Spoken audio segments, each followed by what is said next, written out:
Hey, it's Uncle Zane coming at you from Fat Guy Friendly. Today we're going to talk about the Sherco 300 SER Factory Race Edition.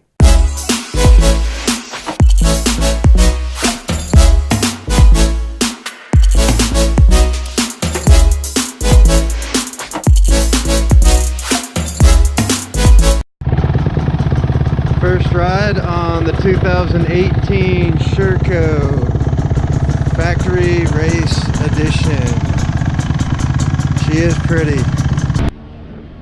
One of my biggest influences on buying this bike was having a local dealer, a local provider for service, a local provider for parts. It makes it so easy. I still set off on a ton of research on this bike. I even called the U.S.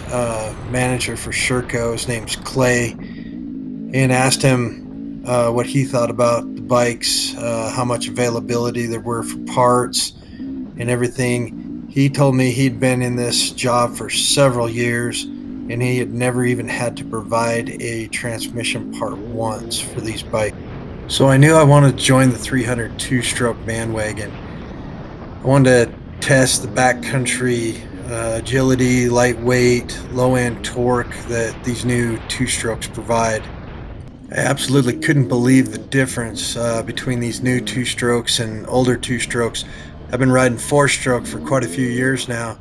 My last two-stroke was a 92 Yamaha WR500. When that power band would kick in on that WR500, I'd have to pee just a little bit. It was so out of control. It was crazy. This bike here doesn't even feel like it has a power band. Its power delivery from start to finish is so smooth. It's crazy smooth and fun to ride. So we've narrowed it down. We want a Sherco. We want a 300 two-stroke. I could walk right into the dealership and buy their base model. It's called the Race, the Sherco 300 SER Race Edition.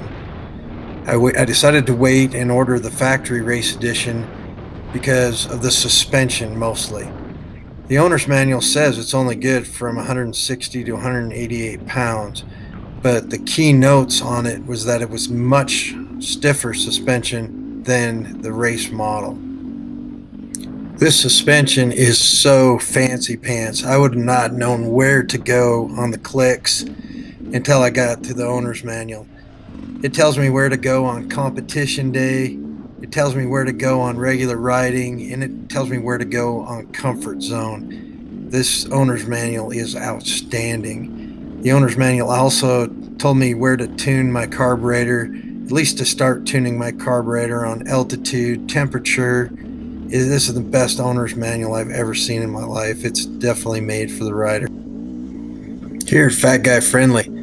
We're not a dirt bike magazine. We're not a snowmobile magazine. I'm not afraid to tell you some cons about this bike. One of the cons is that it does not have kickstart. It is electric start only.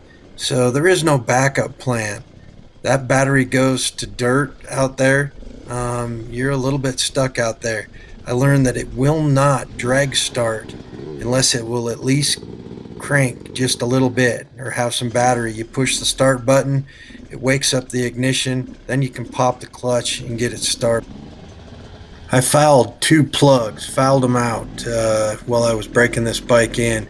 I was running it pretty rich, trying to be safe, but my partner Deshaun, he's been running his gas 300, what I considered way rich, for several years and has never fouled a plug.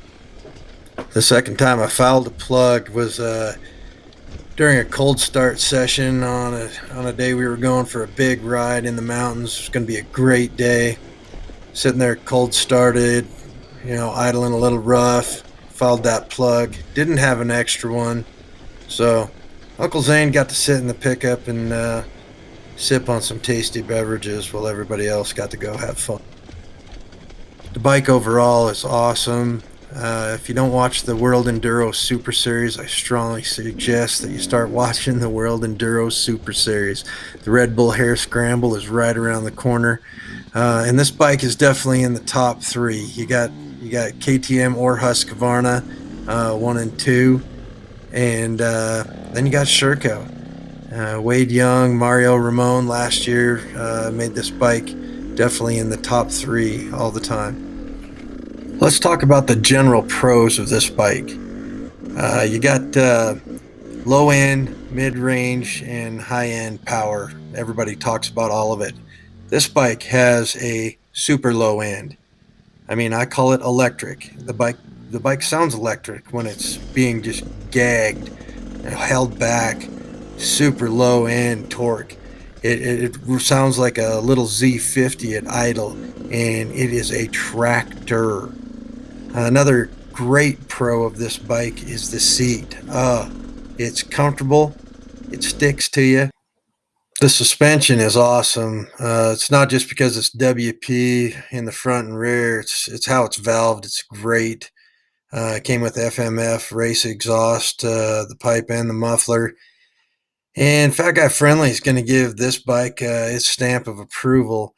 Um, I'm not going to say that the 300 two-stroke was better than the 450 four-stroke just yet. There's definitely times when it's better. There's times when it's not. And we're going to save the rest of that for a different day. If you liked it, like and subscribe.